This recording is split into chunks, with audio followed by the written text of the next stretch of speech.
Povos ricos são má sorte, é a pronúncia do norte. Os tontos chamam-lhe torpe.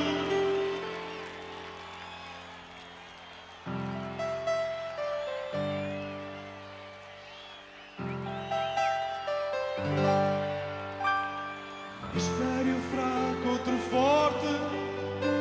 Vem o dia, não estejas triste. A bússola não sei se existe. E o plano talvez aborte. Nem guerra, nem bairro, nem corte. É a pronúncia do norte. É um pronúncio de morte. Quando o rio para o mar. Rui Reininho, boa noite. Obrigado por estar aqui outra vez. Esta pronúncia do Norte tornou-se definitivamente, a partir de 92, o hino do Norte, não é? O Norte encontrou aqui a sua expressão musical. Eu posso fazer uma inconfidência. Faça. Começar com uma confidência é bom, não é? É sempre. É bom para as, Em termos jornalísticos é ótimo. para as audiências e Para as tudo. audiências. A ideia tirei-a de um artista que se chama Tom Petty and the Heartbreakers, que tinha uma canção muito bonita que se chamava Southern Accents, portanto era a pronúncia do Sul. Aquela pronúncia de cena, não é? Exatamente. Não é vergonha com nenhuma aquela, pegarem com aquela ideias, é bandeira, preciso copiá-las bem, não é? aquela bandeira que aliás defendia, que é uma coisa que, por exemplo, eu nos americanos não percebo muito bem como é que eles defendem aquele sulismo, que é um sulismo que em princípio era para quê? Esclavagista, não é? E essas coisas todas. Mas eu acho que isso tem a ver. Agora, esta questão do Norte, eu temo que isto se torne um bocadinho enjoativo. Sim. Para mim, começa a ser um bocado enjoativo porque... Mas é enjoativo porque tem que viajar muito entre cá e lá, porque casou Não, porque com uma acho Lisboeta, acho tem que andar sempre de um o lado para o facto outro. de nós, alguns termos do Porto, estarmos a ser mais vítimas do que felizes com isto. Está a ser um estigma.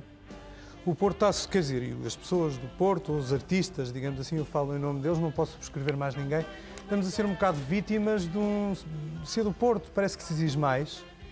Mas, Rui, os artistas do Porto, e agora concretamente no seu meio, no meio musical, estou a pensar, um Rui Reininho, um Rui Veloso, um Pedro Abrunhosa, são, dentre os artistas nacionais, porventura, aqueles que mais êxito têm hoje em dia, não é? Sim. Portanto, não sei se Não, mas há existe muitos mais outros noutras áreas, mas eu creio que neste momento é muito mais difícil, porque está a haver um estigma. Eu acho que é, se calhar, errado estar-se também a falar tanto do Norte. Eu sinto mais, às vezes que é um bocadinho incómodo, porque a minha vida é um bocado com mais missões. Vamos a Tondela, vamos aos sítios mais bonitos, ao tal Pulo de Lobo, não é? Como deputada de imigração, temos isso em comum. Pois.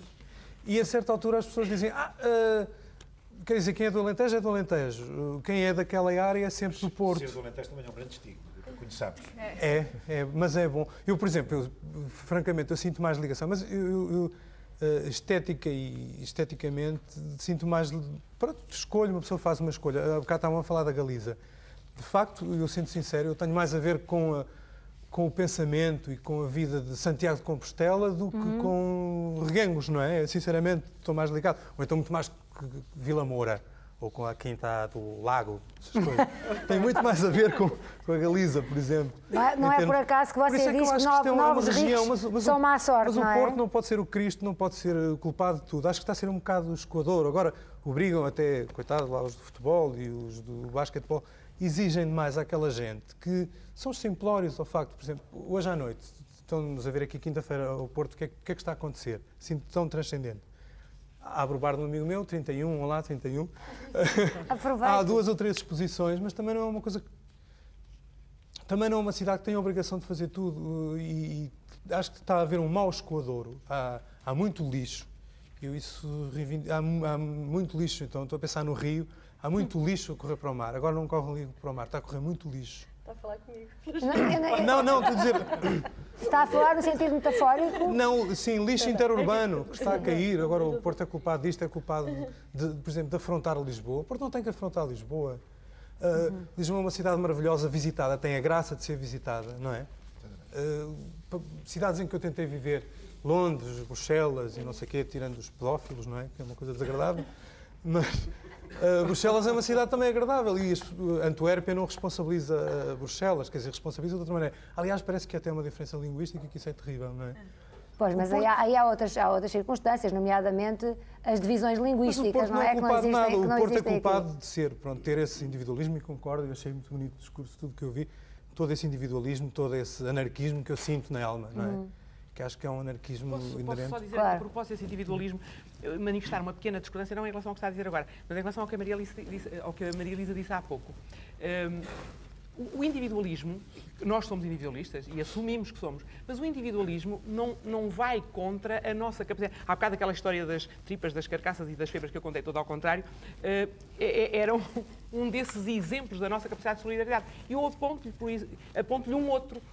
Vamos de novo lá para o norte, para trás dos montes. É na província de Portugal, onde porventura as pessoas são mais individualistas, porventura tanto ou mais do que nós no Porto. Mais loucas, não é? Individualistas. E, no entanto, é lá que existem as aldeias comunitárias. As duas coisas não vão uma contra a outra. É preciso nós sabermos realmente utilizar o nosso individualismo para marcarmos a nossa herança, as nossas tradições, a nossa maneira de ser e sabermos trabalhar com os outros. E eu acho que nós, no Norte, damos cotidianamente exemplos de saber trabalhar com o Sul e com todos. Outra discordância que eu queria manifestar era em relação...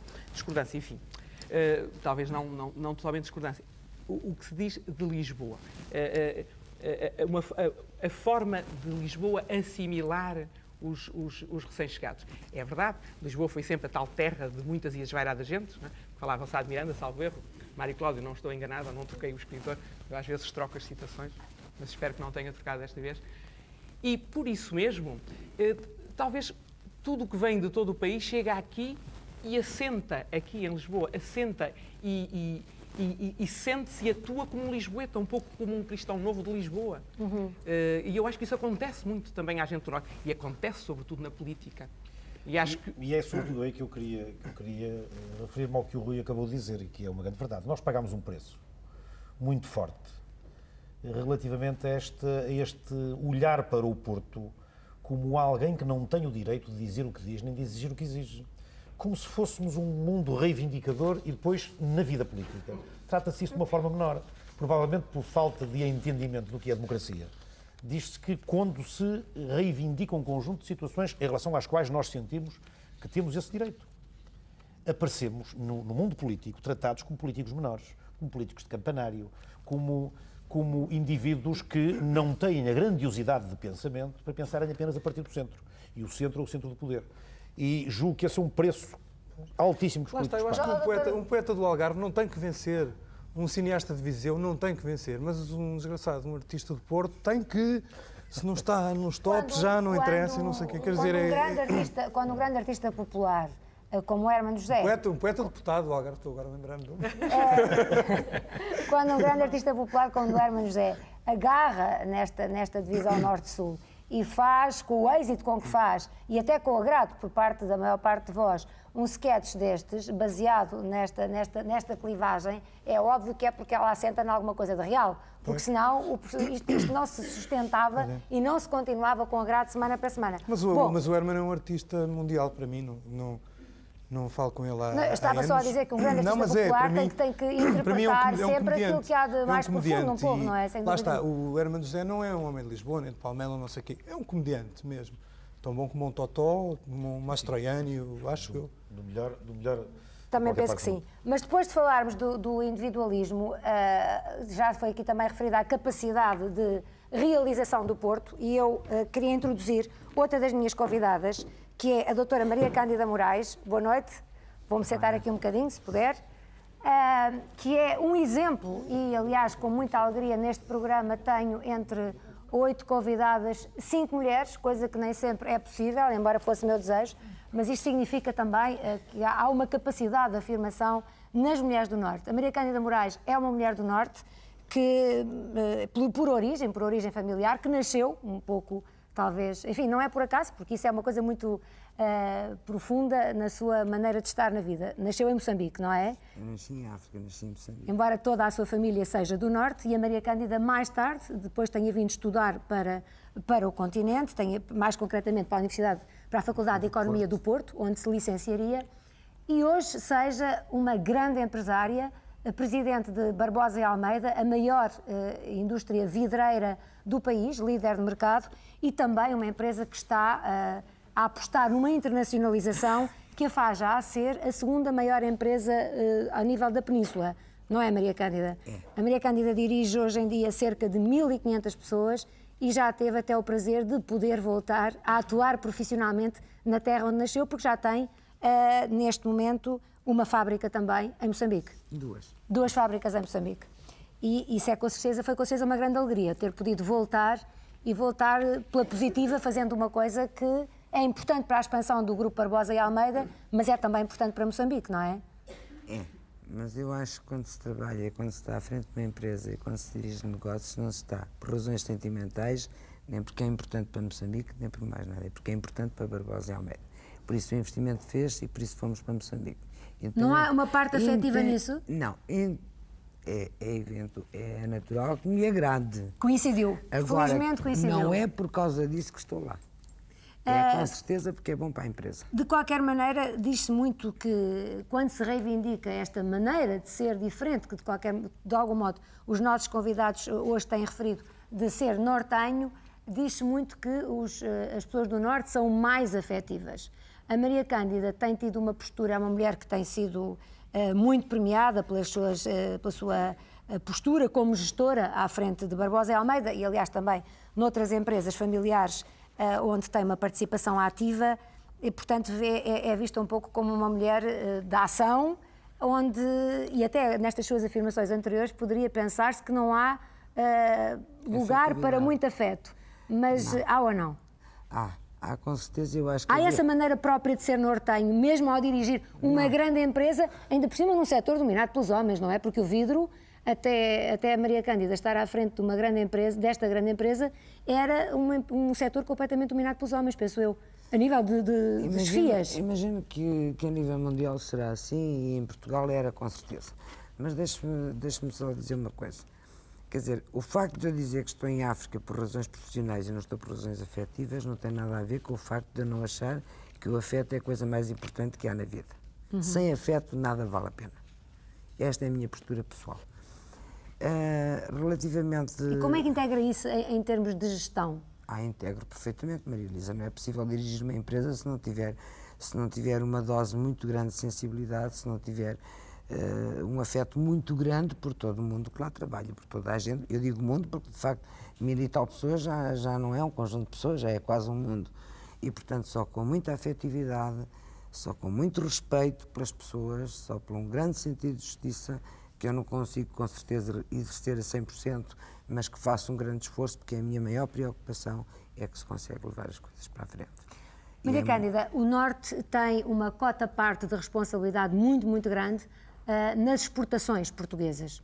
E uma das suas apostas, da sua gestão, foi justamente ao internacionalizar o grupo, nomeadamente pela compra de uma grande unidade na Marinha Grande, que estava mais virada para a internacionalização, não é? Foi apostar muito forte também na exportação. Acha que, quando se fala tanto de globalização de mercados e quando é tão difícil sermos competitivos noutras indústrias e tantas indústrias portuguesas atravessam grandes dificuldades, como é que está a conseguir ser competitiva de modo a ser em tão pouco tempo? Quantos anos tem a Fábrica de Espanha? Bem, a Fábrica de Espanha, nós temos uma fábrica na Marinha Grande... Que exporta muito para a Espanha. Metade do que produzimos em Portugal 50% vai para a Espanha, não é? A Fábrica de Espanha não tem idade porque está a começar a ser construída. Exatamente. É uma fábrica de raiz. Mas as relações com o mercado espanhol têm pouco tempo. Tem muitos anos, só que nós adquirimos esta empresa que tem relações... Assim. Quer dizer, nós em vez de entrarmos no mercado espanhol, adquirimos quem já lá estava. Exatamente. Portanto, compramos mercado.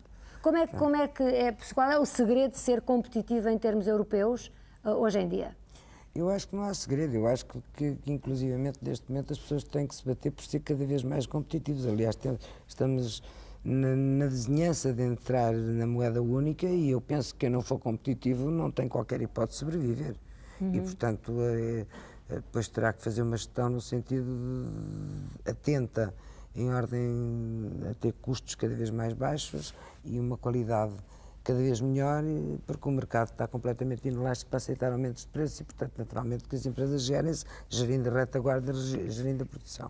Maria Cândida, quando, por exemplo, o Dr. Fernando Gomes há pouco falava do centralismo de Lisboa, da necessidade para uma pessoa com responsabilidades, concretamente no caso dele, na vida autárquica, mas agora falo com a grande empresária, esse centralismo também a afeta? Bom, eu não queria de maneira nenhuma desmontar aquilo que é um sentimento geral no país, mas de alguma maneira acho que também o devo fazer, até porque eu devo lhe dizer uma coisa, quer dizer, eu pessoalmente quando sou amiga de alguém, eu gosto de alguém, nunca me ocorre se é do norte ou se é do sul. E eu tenho sobre isso um pensamento extremamente, talvez primitivo. Eu acho que não há norte, não há sul, este país é tão pequeno que é completamente tonto perder tempo com ser do norte ou ser do sul. Eu acho que as pessoas têm, por razões culturais, certas características no norte e têm, por razões culturais, certas características no sul. Há gente ótima no norte e eu que o diga que me recebeu lindamente, cheguei em plena adolescência, ali estudei, ali fui muito feliz, ali trabalhei, ali fiz uma carreira, ali tenho os meus filhos, a minha família e ali sinto-me lindamente. Portanto, adoro o norte, adoro as pessoas, tenho grandes amigos lá, mas digo-lhe uma coisa, tenho excelentes amigos no sul, adoro o sul. E nunca se sentiu não consigo ver as coisas em termos de norte marginalizado, sul, ou nunca pronto. sentiu mais dificuldades, mesmo em termos da condução dos seus negócios ou dos negócios da empresa, pelo facto de geograficamente estar colocada a 300 km do tal terreiro de passo de que falava o Dr. Fernando Gomes? Eu não, porque sabe uma coisa, eu faço esses 300 km, ou de carro ou de avião, ou seja, como for, ou a pé, ou de bicicleta, mas eu chego lá e se quer as coisas tenho que me bater por elas, pronto. E há muita gente que não se bate pelas coisas. Dr. Fernando Gomes, aqui temos uma discordância fundamental do seu ponto de vista. Foi preciso vir a este programa para reconhecer uma antiga colega. Somos colegas de curso e peço desculpa que não te reconheci quando aqui cheguei. Ali na sala Aliás, de transição. já se encontraram aqui vários colegas de curso, não é? Mas isto é quase é uma tertúlia. Uma tertúlia. É uma tertúlia. Bom, o Porto é tem evidente tradição que ao nível das grandes empresas, o problema nunca é das grandes empresas. Os grandes empresários não sentem este tipo de problemas. Quanto maior for a empresa, mas a menos empresa era eles bem sentem mais estes pequena. problemas. A empresa era bem mais pequena. A empresa tem crescido, não é? Mas as grandes empresas não sentem estas dificuldades. São as pequenas e médias empresas. As pequenas empresas, as mais pequeninas empresas, que não têm a capacidade de uma empresa que é uma excelente empresa, muito bem gerida e aliás, um dos musts do Norte é a Barbosa e Almeida no vidro, toda a gente o sabe. Mas o que é verdade é que o problema não se põe ao nível dessa macroestrutura empresarial, que tem um conjunto de quadros, um conjunto de facilidades tremendas para se deslocar e para tratar das coisas e para ter acesso ao poder, porque essa é também a questão. Agora, os pequenos e médios empresários, esses não têm a facilidade, porque são muito pequenos, de poderem chegar tão perto de quem tem o poder de decisão. E é por isso que eu falo desse centralismo, não num sentimento de dividir o Norte do Sul. Eu também não sou pela divisão do Norte do Sul. Acho que há características, como a Cândida disse, que há características diferentes nas pessoas do Norte e nas pessoas do Sul. Mas isso é saudável, não é uma razão de oposição entre o Norte e o Sul, pelo contrário, é uma razão de complementaridade. Agora, o problema para mim fundamental... enquanto Câmara, é uma Barbosa e Almeida, é uma grande Câmara. Pois, mas uma Barbosa e Almeida... Não é propriamente exatamente, uma Câmara é uma grande pequenina. empresa dependente de uma forma diferente da Barbosa e Almeida. A Barbosa e Almeida depende dos seus clientes e da sua capacidade de iniciativa. Sim. E eu, para ter iniciativa, dependo da capacidade de centralização do poder. Porque senão a minha iniciativa fica cerceada. E por muito dinamismo que tenha qualquer um de nós, chega e encontra uma barreira. É evidente que as coisas, a tendência para se modificarem nesse aspecto. Naturalmente, porque há hoje uma filosofia diversa, mas também porque essa é a tendência europeia. Em alguns casos, nós estamos há anos-luz já daquilo que foi essa descentralização e essas bases democráticas em que assentou muita da evolução da própria Europa. Agora, provavelmente, quem mais sente essa dificuldade é o próprio poder político no Porto. Mais do que qualquer outra estrutura, provavelmente mais do que qualquer outra estrutura. Senti-lo-ão também os agentes culturais fundamentais, os escritores, os artistas. Porque depois isto também está muito enredado nas condições gerais de vida e do país. Porque é que o Rui Veloso teve que vir para Lisboa? Porque é que o Reininho, a maior parte das vezes, também tem que se ausentar? Porquê? Isso é para namorar. Começando por isso. Porque há depois um público... Lisboa também tem coisas boas, Dr. Fernando Gomes. Muito boas, muito boa. Lisboa é uma cidade lindíssima, comecei por aí E quero acabar por aí. Lisboa é uma cidade magnífica, uma belíssima cidade, uma lindíssima cidade, com problemas provavelmente mais graves em alguns aspectos do que o próprio Porto. E insisto nisto, não devem ser os lisboetas a pagar essa fatura da animosidade.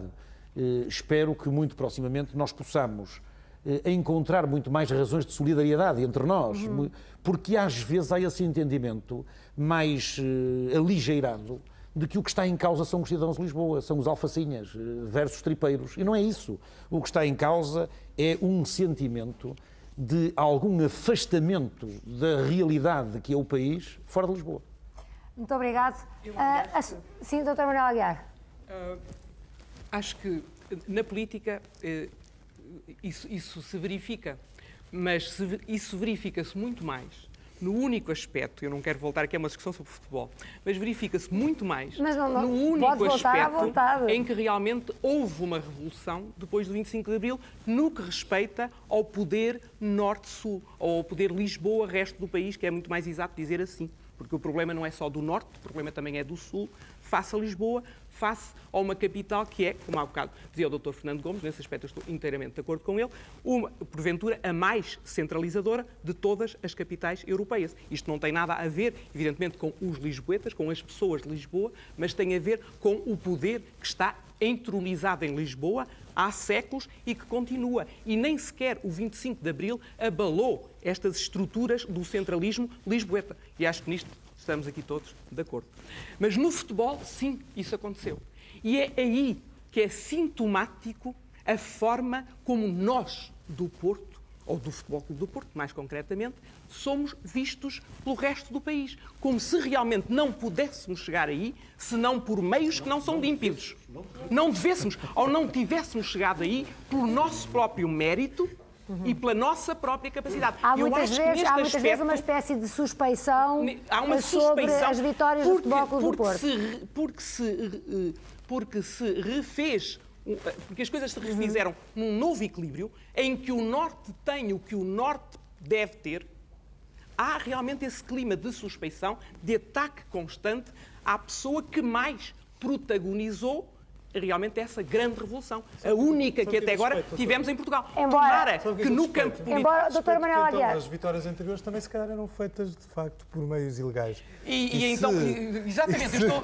Agora, quer dizer que só se pode ganhar assim, não é? Parece que só se pode ganhar assim, mas nós... Doutora Manuela Aguiar, mas essa atitude que estava a referir em relação ao Presidente Pinto da Costa é um pouco ambígua, porque também muitas vezes ele é referido mesmo pelos clubes lisboetas. Por exemplo, quando se quer elogiar o novo presidente do Benfica, diz-se um Pinto da Costa vermelho, não é? Portanto, não é sempre depreciativo isso. Perguntaram-me o que é que eu achava desse slogan de campanha. Eu acho que esse era o melhor, mais brilhante slogan de campanha. Exatamente. Realmente que o homem... Portanto, em Lisboa, eu penso que também não está a ser justa, porque em Lisboa essa apreciação não tem sempre uma conotação negativa. Tem uma conotação negativa no mundo inteiro. Há pouco estava-lhe a dizer, nas Bermudas, estava a falar com um dirigente do Clube Vasco da Gama. Agora fala a portista. Fala do Clube Vasco da Gama e ele diz-me, gosto muito do Porto, é uma cidade lindíssima, gosto imenso da gente do Porto, é uma gente franca, é uma gente direta, aprecio imenso. Só uma pessoa que eu não gosto nada, é do Pinto da Costa. Claro, porquê? Porque realmente... Porque ele era adepto do Benfica. Porque ele era do Benfica. Era exato do Benfica. Aliás, estava vendo um jogo nessa altura internacional e o Benfica estava a perder. Portanto, ainda por cima era o benfiquista amargurado nessa altura. Enfim, infelizmente, que era um jogo internacional. A doutora Manuela Aguiar agora também deve andar um bocado preocupada porque as coisas não estão a correr tão bem ao Porto como era costume, não é? Nos últimos tempos. São fases. Sabe que eu tenho a impressão que lhe andam a tirar o sono, que não tem nada a ver com o Sporting, eu acho que é a única coisa que tira o sono à doutora Manuela Aguiar são os resultados do Porto. Entradas de leão, saídas de sendeiro. Isto é um ditado antigo. Portanto, nós esperamos a nossa hora de mostrar que aquela equipa está coesa, agregada e... Já comprou muitas ações? Comprei algumas, na medida das minhas posses. Mas no campeonato anterior... Mas tem de no campeonato anterior foi entradas de leão e saídas de leão. Saídas de dragão. Entrada de dragão e saída de dragão. Muito bem. Esse é o termo correto. O Mário Cláudio tinha pedido a palavra. Diga, Mário Cláudio. Era só para dizer o seguinte. Eu, de facto, estou de acordo com a sua doutora quando diz que esta questão é muitas vezes uma questão ociosa. Mas depende muito... Eu suponho que nós estamos aqui a discutir em planos diferentes. Estamos a discutir simultaneamente no plano dos afetos e misturadamente no plano da eficácia. Eu suponho que a diferença entre Norte e Sul é uma diferença que não perturba de facto os afetos, como referiu e muito bem. Tem amigos, grandes amigos no Porto e grandes amigos a Sul, tem grandes amigos a Norte e grandes amigos a Sul, mas a perturbação nota-se em termos de eficácia. Eficácia profissional, realização, performance, se quiser. Eu acho que é nesse plano que a diferença se manifesta com mais peso e, enfim, de uma forma mais dolorosa para quem vive lá para cima. Muito obrigada. Doutora Elisa Ferreira, faz favor. Eu acho que houve aqui, digamos, várias pessoas referiram o mesmo tema e eu acho que era importante sublinhá-lo um pouco. Qual é o sentido de nós estarmos a falar sempre da dicotomia Norte-Sul? Porque penso que, a determinado momento, a dicotomia Norte-Sul reflete algumas sensações, algum vazio de poder, algum vazio de participação, alguma sensação de que não se recebe em retorno no Norte o equivalente àquilo que se paga em impostos, aos direitos de cidadania, àquilo que a cidade já mereceria. E esse assunto acaba por ficar completamente diluído, isto é, a razão de ser efetiva fica diluída numa espécie de ping-pong um bocado vazio, um bocado oco, e entre Norte e Sul e diferenças e o que o Pinto da Costa disse e o que o Fernando Gomes disse, então porque isto são lobbies e não sei o quê, quando ao fim e ao cabo é um diálogo desequilibrado, quer dizer, o poder está em Lisboa, acabou, full stop, acabou. Portanto, hoje em dia, em termos políticos, infelizmente o que o PC diz também não interessa assim muito, o que o PR diz também, já ninguém liga, não é? A certa altura começa a ver, não é? Não é, sim, mas não porque é era só... mais interessante, eu lembro que a partir do momento que o diabo começa a ter mais piada em termos de anedotas que o Avante, não é? Começa a ser um bocado preocupante, não é? E aí eu fiquei preocupado. Em termos culturais refletiu muita coisa, sim, não é? Mas há uma série Agora só há entre secretarias de Estado, ou, por exemplo, entre o subsídio e os não subsidiados. Na cultura está um bocado assim. Eu sou subsidiado, falo assim, eu não sou subsidiado. E tenho a impressão que isso está a refletir em tudo, bem, entre as duas cidades. Mas repare, você se comparar... eu não quero falar genericamente em todas as áreas, mas se comparar, por exemplo, a oferta cultural em Lisboa e no Porto, não tem comparação. Pois. Quer dizer, Mas será que as pessoas vão também no Porto, de facto? As pessoas vão. Um pouquinho, mas vão... Desde que haja, as pessoas vão. Agora, de facto... Quer dizer, na minha era toda a gente se queixa. Também não é por acaso que surgem tantos artistas no Porto, tantos cantores... Desde que haja, as pessoas... Eu estive a consultar estatísticas sobre isso. Nas até os realizadores mais jovens... Há um número maior de entradas, há uma afluência maior do público. Estou a falar em termos meramente estatísticos do que em Lisboa. Estou a dizer em termos de iniciativa própria. Por exemplo, falando do Fantasporto, que é uma coisa que foi inventada lá, não é? Isso aí tem a impressão que as pessoas vão. Também, sim, senhor. Elisa, mas aí tipicamente, eu falo por muitos anos de experiência e não pelo lugar que exerço agora, as coisas são assim. Em Lisboa, a iniciativa é do Estado ou é da administração. Em Lisboa, se quiserem avançar, no Porto, se quiserem avançar com uma iniciativa, alguém se tem de mobilizar nesse sentido. Portanto, há aqui um desequilíbrio permanente, que as pessoas se ressentem. As pessoas no Porto ressentem-se, as pessoas acham-se relativamente maltratadas e nunca se chega ao cerne da questão, porque depois fica-se sempre pela desvalorização do que se está a dizer, não em função da qualidade do argumento, mas muitas vezes em função de quem é o porta-voz, porque lá está o Fernando Gomes a dizer, lá está o Pinto da Costa, e a gente já nem ouve, já nem se discute. E, de facto, esta assunção demasiado clara, o Norte é assim e o Sul é assim, de algum modo é impeditiva de uma reflexão mais profunda, mais calma, em que a diversidade... Há muitos sotaques. A minha dúvida é que alguns sejam melhores que outros. Acho que não. Portanto, há muitas maneiras de ser, há muitas maneiras de se pensar, há muitas maneiras de se sentir. Agora, que se possa dizer uns são melhores, outros são piores, e à partida desvalorizar o argumento porque vem do Norte ou porque vem do Sul, isso já me parece bastante preocupante, porque eu não sei se o país é pequeno. Eu entendo que ali a Maria Cândida, que exporta para todo o mundo e que tem uma presença internacional, dirá, é evidente que o país é pequeno. Eu acho que o país não é pequeno. O país, num contexto europeu onde nós nos situamos, é perfeitamente médio. Digamos, olhamos para a Irlanda, para a Holanda, em população para a Bélgica, para o Luxemburgo, para o Mónaco. Quer dizer, tudo isso existe e não há, digamos, isto não é só uma questão de dimensão. Nós temos que nos dar conta de que Portugal não é um país culturalmente homogéneo. Evidentemente, somos uma nacionalidade muito antiga, mas somos, há pouco diziam que tinha mais a ver com Santiago de Compostela do que com algumas terras do Sul. Vila Eu, quando Moura, era criança, Vila queria Moura, ir disse ao eu. estrangeiro. Queria ver o estrangeiro. E quando ia à Galiza, Todos olhava nós, para aquelas... quando Todos nós, éramos quando crianças, somos crianças, queríamos queremos ir ver o ao estrangeiro. estrangeiro, não é? Eu olhava para aquelas casas da Galiza, não via ali estrangeiro nenhum. Primeira vez que fui àquele lindíssimo Alentejo, com aquelas casas com as barras amarelas. estrangeiro? Mas que estrangeiro, coisa tão linda, não é? Portanto, nós temos de assumir que nós somos um país multicultural e que isso é uma riqueza. Eu, por exemplo, sou regionalista. E porquê que eu sou regionalista? Sou porque entendo que o aproximar o poder das pessoas reforça a unidade nacional. Que em cada região, se nós deixarmos que cada região seja aquilo que ela possa ser, ela dá muito mais ao país. É completamente absurdo num país, e nós que somos aqui do Norte e do Porto, sabemos que estamos dispostos a dar a Portugal tudo. Portanto, o que é que Portugal tem a temer de nós? Nada, não é? Deixem-nos ser o que somos. E já agora, esta afirmação. e já agora- Olha, e acho que quem mais tem a ganhar com a regionalização, contrariamente ao que se possa dizer, não é o Porto, é Lisboa. Acho que É um não se país pode, inteiro. não se Mas pode há pouco acabar. a Maria Elisa dizia que nós no Porto que vamos ter imensas coisas. Mas quer comparar tudo o que nós vamos ter no Porto com o Centro Cultural de Belém? Já vamos Não é? falar dessa questão, dessa e de outras questões, nomeadamente da Expo 98. A propósito da Expo 97, do Hermano José, que voltaremos a introduzir na terceira e última parte deste programa, na qual aguardamos os vossos telefonemas através do 757-5751 e 757-8023 da Rede de Lisboa. Até já!